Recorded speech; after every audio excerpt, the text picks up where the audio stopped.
that he's being put on a stretcher and he gets put into the ambulance and driven away. And our big dramatic night ends right there. The next morning, we go out and we sort of assess what happened to the hood of the car. And I walk over to the other side of the street where he was apprehended, and I see a t-shirt, and it's striped. And I remember that he was wearing a striped t-shirt, and it's cut up and up against the chain link fence. And I pick it up carefully, and it's covered in blood. I don't know if he was injured before he showed up in our neighborhood or if he got injured in all of his jumping from roof to trash cans to car hoods, but clearly he was hurt.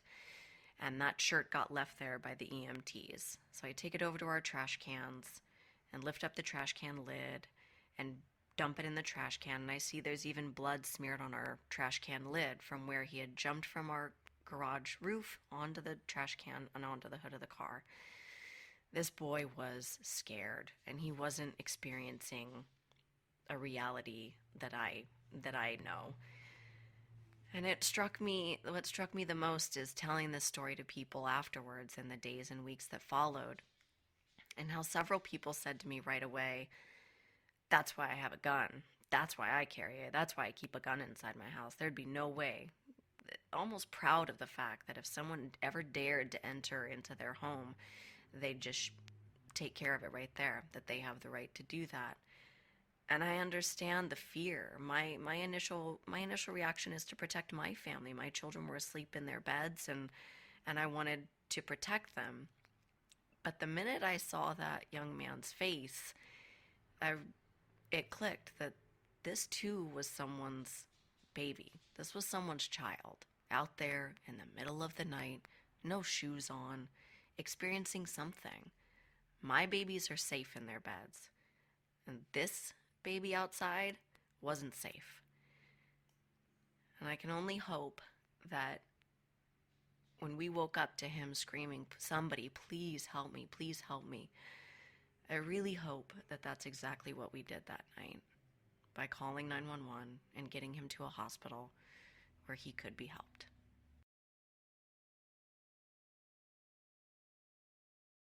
Okay, we're trying a new thing here. People wanted to hear from the storytellers, and people talk, Tailspin listens. I really dig this story because I agree with you. And also the idea of looking into the face of someone that's creating so much fear and having that moment to assess it, I think is the most impactful moment of your story. Yeah, I think if I had had the ability to react in a panicked way with something like a gun and end this boy's life, that's what just really hit me about that experience. And there was a story just recently in our neighborhood where a young man was inebriated and went into the wrong home and was shot and killed. Right. And it turns out he was just really drunk and didn't know where he was. And I also think, I think about my kids and I don't know what situations they're going to get themselves into when they're older. And I hope that there are people that will take a breath first and try to assess, because that moment where the fear for my own safety just turned into complete empathy, and we need to actually help him, which is what he was shouting for in the first place. It can sound so corny, but it's true. Everybody is someone's baby. This poem is from a soon-to-be-released book of poems and short prose titled, parenthetically, Musings of a Dunderhead. This piece is called Secret Ingredient, from the chapter on food. I sit quietly, watching her move. The small kitchen has a small window looking out over 8th Avenue. The thrum of traffic, of moving people, feels distant from the 5th floor. She shops, she stirs, she chomps. Feeling out of her depth, she frets. The walls begin to get tight. She remembers the thrill of the village, the bohemian friends, the swing, the rhythm that floated her across the floor of the Roseland ballroom. She stares at the door, wondering if it will open. She lifts the hem of her apron to wipe a tear from her eye.